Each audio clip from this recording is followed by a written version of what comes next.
Le Grand Matin Sud Radio, 7h-10h, Jacques Cardoz. 7h11, soyez les bienvenus dans le Grand Matin, c'est à la une. On va évidemment beaucoup parler du front des incendies puisque vous le savez, plusieurs départements sont concernés.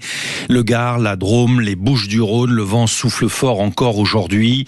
Il y a des nouveaux départs de feu ce matin, notamment dans l'Hérault. Hier soir, 10 000 personnes ont été évacuées, notamment dans le département des Pyrénées-Orientales.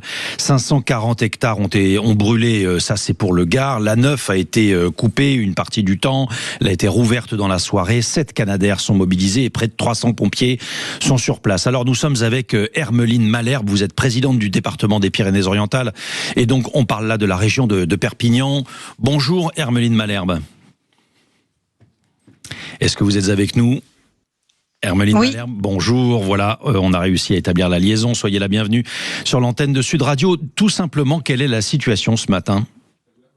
Donc bonjour à nouveau à toutes et à tous. Je suis aussi présidente des pompiers, au-delà d'être présidente du département, c'est pour ça que j'ai un certain nombre d'informations. La situation s'est un peu améliorée dans la nuit, comme on peut l'imaginer, puisqu'il fait plus frais, que le vent est tombé. Pour autant, il y a encore un peu de vent, il risque de tourner dans la journée, donc ça reste très préoccupant. C'est une situation catastrophique, vous l'avez, j'imagine, déjà dit hier sur les Pyrénées-Orientales, puisque le feu est à peu près à 4500 hectares et il reprend en ayant sauté la tête, le fleuve tête au niveau entre Rodez et Ille-sur-Tête. Il reprend dans les Aspres le feu de 1976, donc avec beaucoup de préoccupations pour l'ensemble de nos pompiers, que je remercie énormément. Je remercie toutes celles et ceux qui ont pu aussi nous en envoyer. Mais vous le disiez tout à l'heure, il y a 4, gros sites de feu sur tout le sud Méditerranée. Ce qui fait que les lauréats, que ce soit au niveau aérien, au niveau des hommes, des femmes et des hommes à terre, c'est très très compliqué. On n'a pas suffisamment pour faire face à un feu de cette ampleur-là, donc ça reste compliqué. D'autant que, petite précision quand même, qui évidemment intéresse tout le monde, c'est la particularité de cet incendie auquel vous devez faire face, c'est que les vents sont tournants et donc ça ajoute à la difficulté des pompiers pour essayer de le fixer. Oui, en fait, les vents sont tournants à cause du feu lui-même. C'est le feu qui fait qu'à un moment, ça fait tourner le vent. Tant qu'il y avait de la tramontane, on savait effectivement dans quel sens il allait, et c'est pour ça qu'on a travaillé énormément sur cette direction. Mais à partir du moment où un feu devient un grand feu, un méga feu, certains diraient, ça devient le feu produit presque son propre vent. En tout cas, c'est déplacement d'air. Donc c'est très compliqué pour les pompiers, et c'est pour ça que je veux encore une fois saluer leur travail. Bien sûr. Il y a 700 pompiers sur site, il faut bien sûr les relayer, et là on est confronté à des difficultés parce que forcément les organismes se fatiguent, ça devient vraiment compliqué. Le préfet indiquait qu'il appelle aussi les entreprises à d'une certaine façon autoriser les pompiers volontaires à pouvoir rejoindre les pompiers plus aguerris.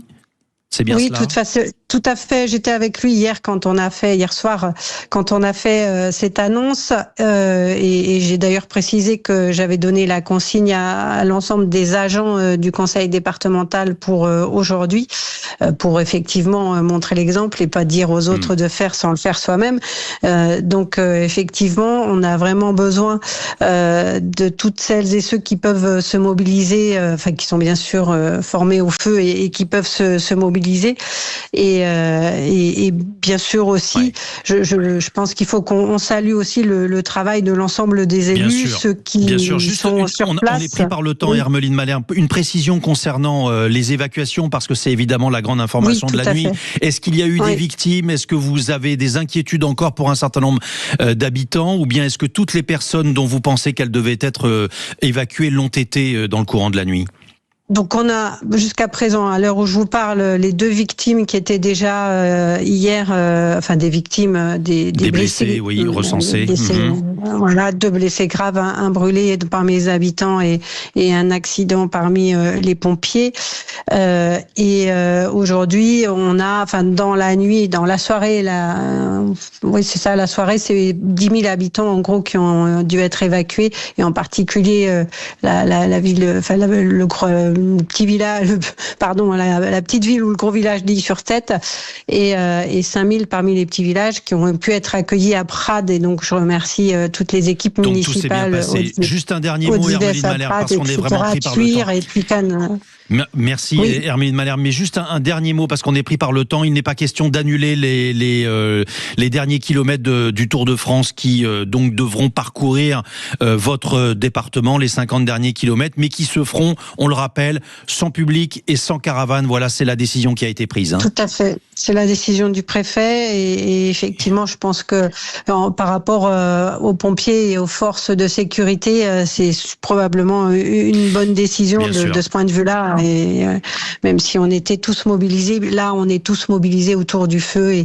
Et encore un grand merci à toutes les équipes, pompiers, sécurité, services de l'État, toutes les communes qui travaillent bien aussi. Le message est passé. Merci infiniment, Hermeline Malherbe, d'avoir été sur Sud Radio ce matin et de nous avoir livré les toutes dernières informations en provenance des Pyrénées-Orientales. Et vous le savez, c'est le fil rouge. On en parle tout au long de la matinée sur l'antenne de Sud Radio. Vous qui nous écoutez à Perpignan, mais aussi à Nice, à Toulon, à Bordeaux, eh bien, il est 7h19.